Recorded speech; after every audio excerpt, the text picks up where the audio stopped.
Burnout is not a weakness problem, it's a performance problem. High performers don't burn out despite their strengths. They often burn out because of them. You see, strengths can be good, but sometimes they become weaknesses when we use them to just push through. So if you're exhausted but still delivering, this video is for you because burnout rarely looks like collapse at first. It looks like quiet erosion, things that you don't recognize until it's possibly too late. So let's start with what does a high performance profile look like? What do we look like if we're a high performer? Because I would put myself in that category too. High performers tend to have high standards, strong work ethic, and a deep sense of responsibility. This is where their identity is tied to competence. So the more they give at work and the more they feel wanted, the more they feel like they're connected to their identity. Maybe they feel like they're reliable or they're the go-to person, right? Because they're always saying yes. But what this leads to is more internal pressure becomes greater than that external pressure because it's that internal drive to keep giving, to keep doing, to make sure they're accomplishing what they want and sometimes being right in the middle of what's going on. And that shifts where it might start with that external pressure, but then it really becomes that internal pressure that you might be pushing yourself. And oftentimes, rest is looked at that it has to be earned. So you have to keep doing and accomplish certain number of things before you keep going. But the truth is, that's not required. We think rest has to be earned, but it shouldn't be. And we think that until the system breaks, meaning your whole being, right? If you are go, go, go, and you're not giving yourself that time to rest, your body is going to break. You might break in your spirit, soul, and your body first. It's a whole system, a whole person approach and functionality because your spirit is where your purpose comes from, right? And that drives what we do in our soul. That drives those thoughts and emotions and ability to interact with other people. But the place that most people recognize it's starting to show up and it could be on the verge of too late is when it starts to affect the physical body. Your physical body will start to shut down if you're trying to function in stress and burnout for too long. Because high performers often think success overrides those warning signals, right? That we're conditioned to just push through, that I'm just going to will myself to finish this and ignore those warning signs. And I'm sure you're thinking, what are those warning signs? And that's a great question. So if you notice that you're starting to feel tired, maybe you have constant tension in your body or poor focus that results in taking longer to complete a task, you're probably starting to feel that burnout too much. Other signs that you can pay attention to, and these are the most common ones I've seen, and that's, are you the person who skips lunch just to get more done? Because I can assure you that's a sign, right? When we start pushing and striving for that success and accomplishment to get more done and skipping going to lunch or you eat at your desk, it is so common for high performers to eat and work at the same time. And the last warning sign I want to mention, at least in this video, and that is if you have daily grounding activities that are important to you, right? These are the things that help you stay connected to your body and they help you thrive and feel maybe a little bit more peaceful through your day. And you stop doing those because one, you're trying to find more time in your day, or because you give it up so you can try to sleep more because you're so exhausted. That's a huge red flag that you're probably in a state of burnout. And this is where you can get stuck in that burnout loop that you're not necessarily aware of because high performers are rewarded by being that go-to person, right? Which then results in being given those additional projects. Yes, oftentimes it can come with an increased pay because you're doing more and you're producing, but it's not always protected. You see, the better you perform, the more load you will absorb. You will take on more more projects, more tasks, more people to supervise. And what you need to realize is that when you solve problems, instead of asking the system questions, we create this constant loop with stress because we want to look at creating systems that help. And the solving the problem versus questioning the system leads to believing that stress is normal, right? We normalize it. Burnout is normal. You just have to deal with it. But this is when it becomes this invisible, repetitive loop that we're stuck in because we start to believe it.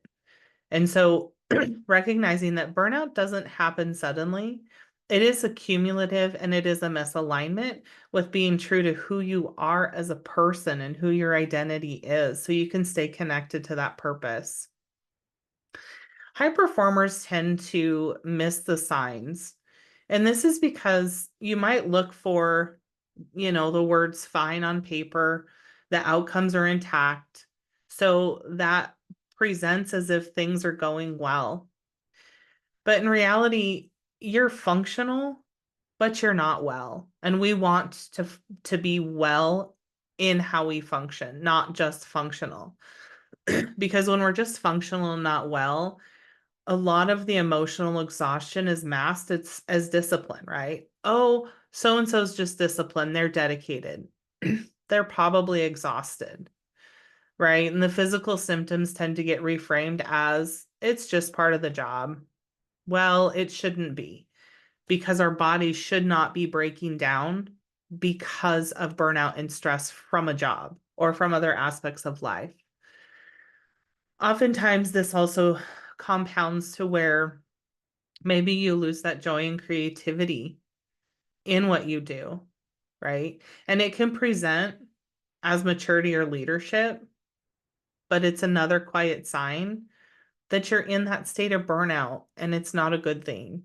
And so, what are the costs of burnout, right? So, if we're pushing, and striving, what's really happening in that hidden loop is that stress is rewiring your brain and how you function.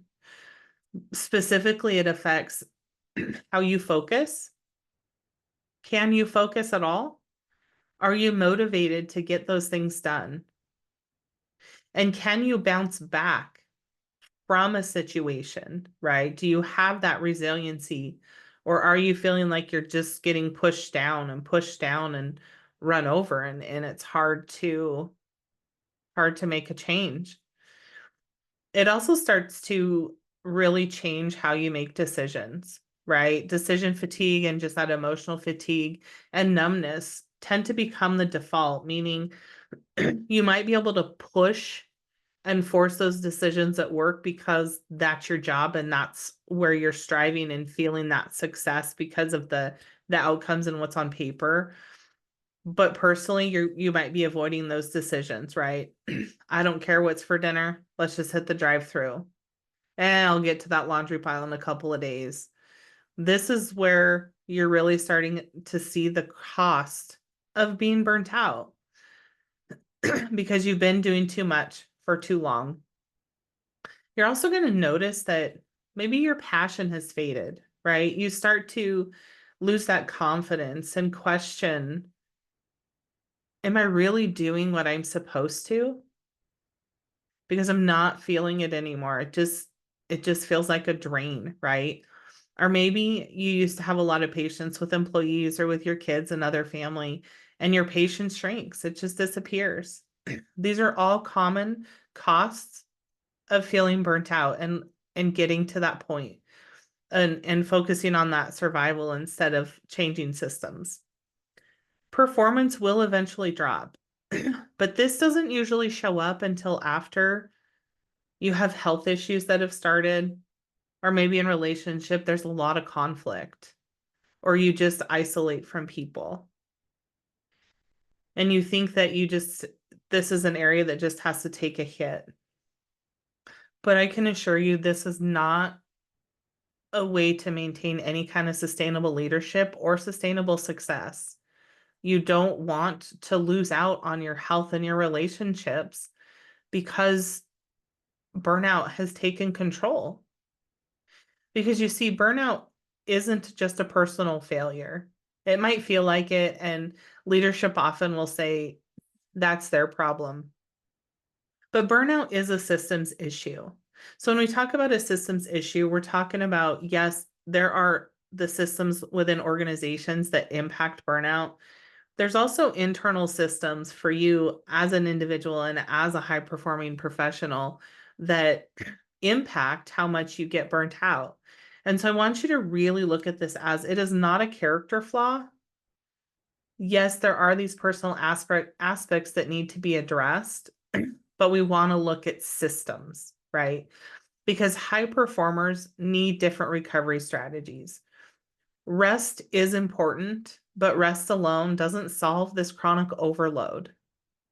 It helps your body and your mind in the recovery process because you need that downtime in order for your brain to continue to process the things that have been going on all day so it can understand it and let it go. Just like your physical body, if you're working out, right, you don't lift and build the same muscle every day. It needs that rest to recover and repair. And so rest has a process in this system, right? So that your body can recover. But to get there, we need to start with that awareness because awareness is our first leverage point in creating a new system where we can still be a high performer, but do it from a place of rest and peace where you can be productive and feel good and still have that success in those outcomes. But I want you to recognize that you can't fix what you don't see and what you haven't named. We have to recognize it. We have to name it in order to create that system. And so I do recognize that this video might be a little uncomfortable, but I want to encourage you not to ignore it. The awareness can be that first shock to your system of, oh, what have I done? But it's not necessarily what you've done. It's just what has happened. Because burnout does show up in everybody a little different. And so I want to invite you to subscribe, hit the subscribe button so that you can get the rest of the series. Because over the next few videos, we're going to talk about a few more signs of burnout, and then we're going to start to talk about what can you do to start to create that system where you can thrive, still enjoy your work and be productive and successful, but also taking care of your whole person, because without the whole person, it's a little hard. It makes life hard and it makes you start to question what you're doing. So make sure to hit that subscribe button so you can keep up on the series. I will be sharing some more tips on that. And I want you to recognize that when you create systems, you'll get sustainable performance without sacrificing yourself. You'll be able to rebuild energy, clarity, and you'll have the capacity to do what you need to. For some of you, you'll have the capacity to take on an additional project once in a while, maybe not all the time, but you'll have it. And you're going to be able to break that burnout cycle instead of managing symptoms. Because this isn't about just slowing down. It's about how do you create systems so you can stay in the game long term. I hear it all the time from high performers that I work with is, I know this is what I'm supposed to do, but I don't know how I'm supposed to keep going. And so I want to encourage you, there are ways to keep going, and let's walk that path together because high performers don't need more grit. They just need a better system. Burnout is a signal, right? It's not a sentence. So just because you're feeling burnt out, you can get out. Now, stress is a normal part of life that is supposed to come and go. When we're in it too long, we're stuck in that burnout. And that's where people feel like it's that sentence. I just have to deal with it. But I can assure you, you don't. I've walked this path. So start with subscribing so you can get notified when that next video drops, because burning out is not the price of success and you don't have to prove anything by running yourself in the ground.